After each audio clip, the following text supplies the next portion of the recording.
Hello, everyone. This is Mira Kelly, and I have an amazing story for you. This is the story of a client of mine I just did a past life regression with, and I felt that it's such a good experience to share with you, to share the lessons, the learning, the thrill of the experience for this person. And so let's call her Taryn. Let's pick a name for her, Taryn. Everything else, though, is actually real person, real information, real experiences.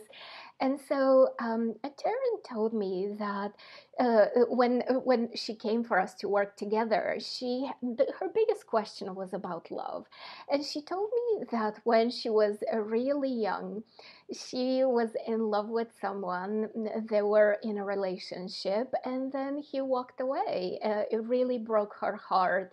She had no idea why he walked away still till this day, and and that really closed her heart down. That really blocked her from everything, life, love, experiences.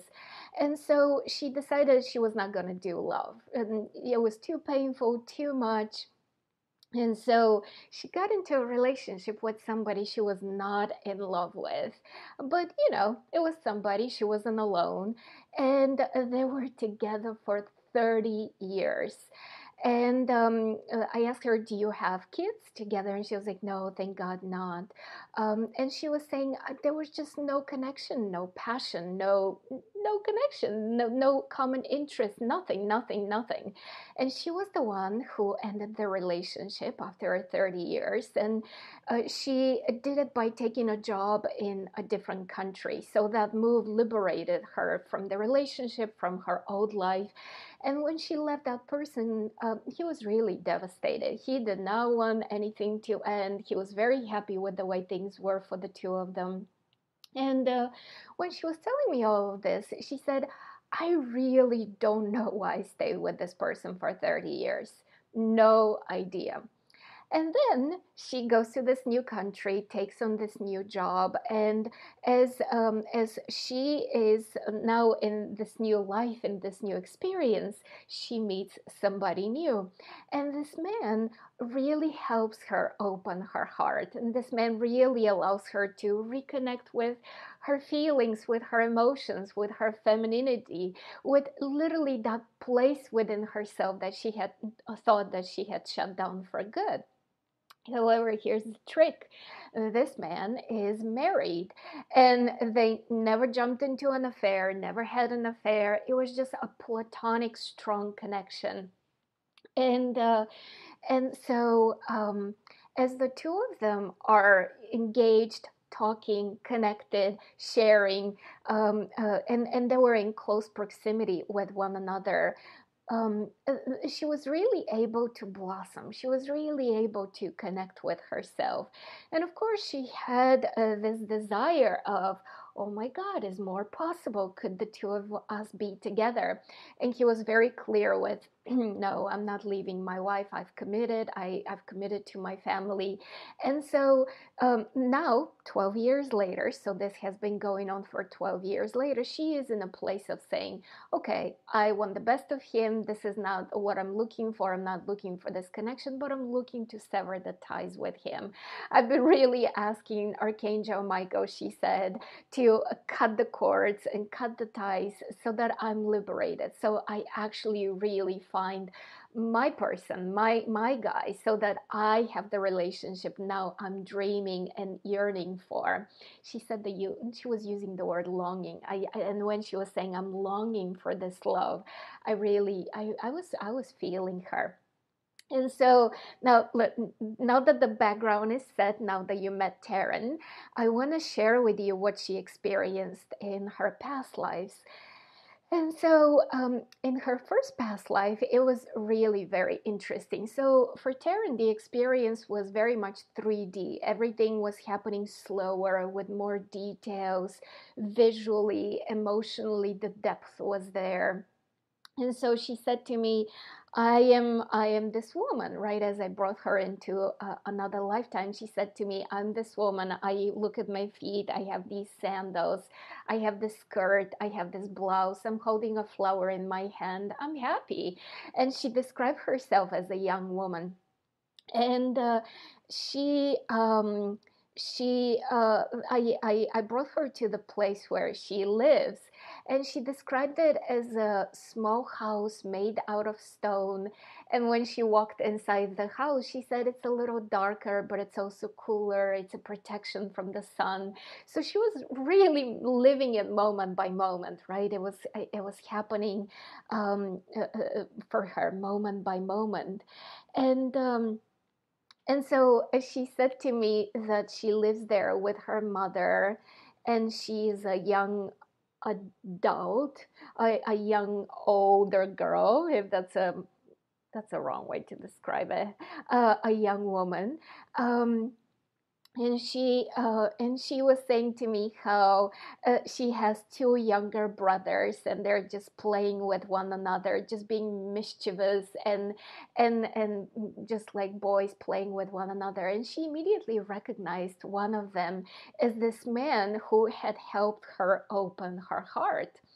And she recognized their connection, and she was just describing a very ordinary family scene of an older sister telling her little brothers, oh, don't do that, right? Just saying to them, just them teasing one another, and she's watching them, and just really being like, oh, don't do that, you boys, all right? And so the next scene that she saw was her feeling. It wasn't so much of a next scene, but more of an overlay of an emotion over the scene, where she's just with the family, and she said, all of a sudden I feel very sad.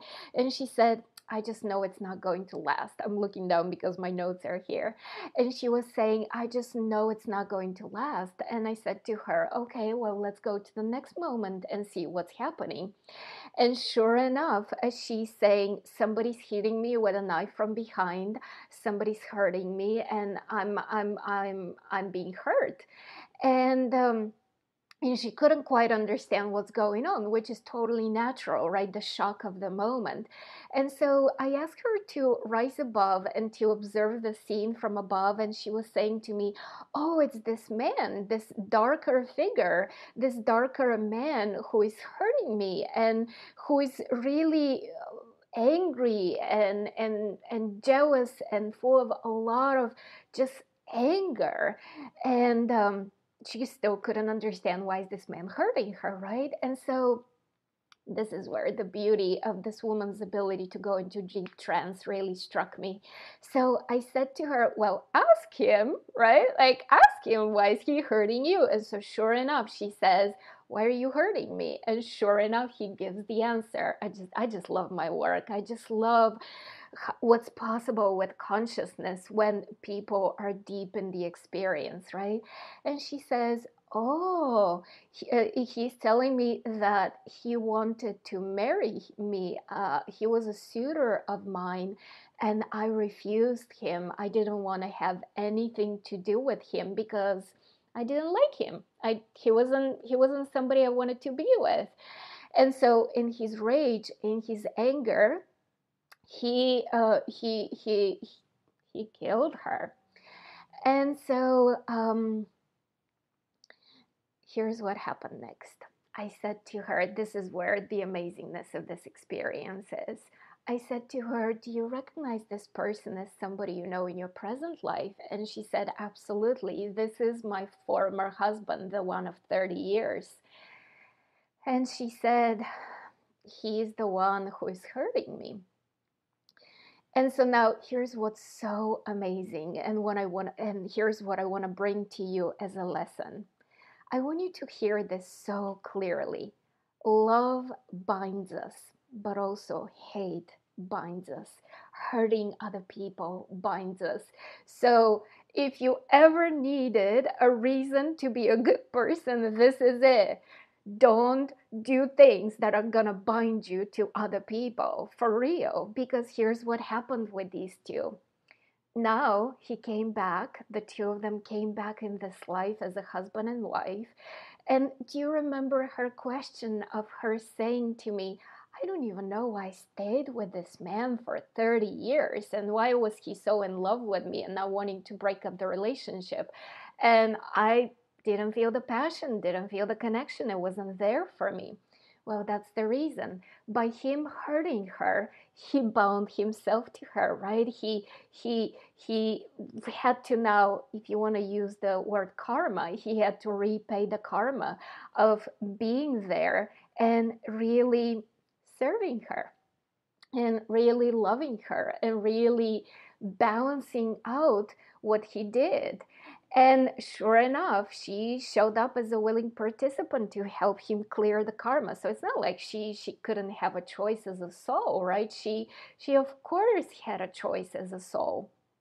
And of course, us as souls, we're cooperative components. She was the one who agreed for him to experience his rage and anger. And what happens when you're so angry and feel powerless to meet your needs, right? And how that destroys. And she was willing to keep on being the cooperative component of helping him clear and learn that lesson in another lifetime too. So it's not like she was just automatically bound to him, even though I'm using the word bound. You understand that I'm talking about soul choices, yet these are some powerful, strong soul choices. So that's the first lifetime. And then she goes into a second. I didn't tell you something very important. So now here's what we did. As she is looking at the scene of him murdering her from above, I asked her to forgive him. And I asked her to forgive herself for allowing herself to get into this situation, right? For this to happen with her in that lifetime and in this lifetime. And sure enough, she worked with that forgiveness energy. And it was so beautiful when she felt the emotions of, you walk in peace now. And she really said that to him. And she really experienced the relief of that and the relief of her own freedom, right? Her own claiming of that freedom. And so, forgiveness, super important when there is the feeling of clearing old stuff so we don't carry into other lifetimes going forward. And so then she experienced another lifetime, and this time we were looking to understand her connection with this friend whom she had fallen in love with, and now was looking to sever the connection. So now remember, in the first lifetime, she already saw him as her little brother, and the love and the familial connection there.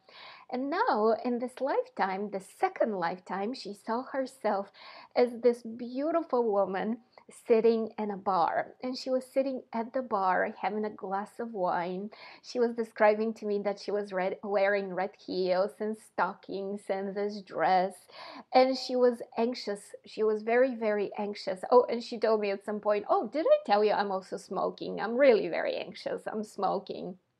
And tapping her foot, as she's anxiously awaiting. And um, and so she's telling me that she's waiting for this man that she's in love with, and she's not sure if he's going to show up. He shows up. The two of them have a very passionate time together. She didn't say where did they exactly go, but she was describing this room and the two of them being in love and being in this bed making love, and how safe he made her feel, and how handsome he was, and how in love she is with him. And even though he made her feel safe, at the same time there was the sadness of, yeah, but he's not mine. And so they the next thing that happened between the two of them is they had this separation moment where she was seeing him walk away, and she was saying to me, he is married to a woman who is the daughter of his boss, and he feels that if he breaks off his marriage, even though he's in love with me, if he breaks off his marriage, that will impede his career. And so he walked away from the relationship, and she was really heartbroken. And so she said to me, in order to cope, I decided that I'm going to really sink in. And she used this phrase. She said, I'm going to calm down the pain by picking other men at the same bar. And so there was a short period of time when she would just go and meet other men and have emotionless sexual encounters with them, but that didn't feel good. And she got pregnant. She felt really dirty around the whole experience, and she just left. She said, I'm leaving this place, and she moved to the country.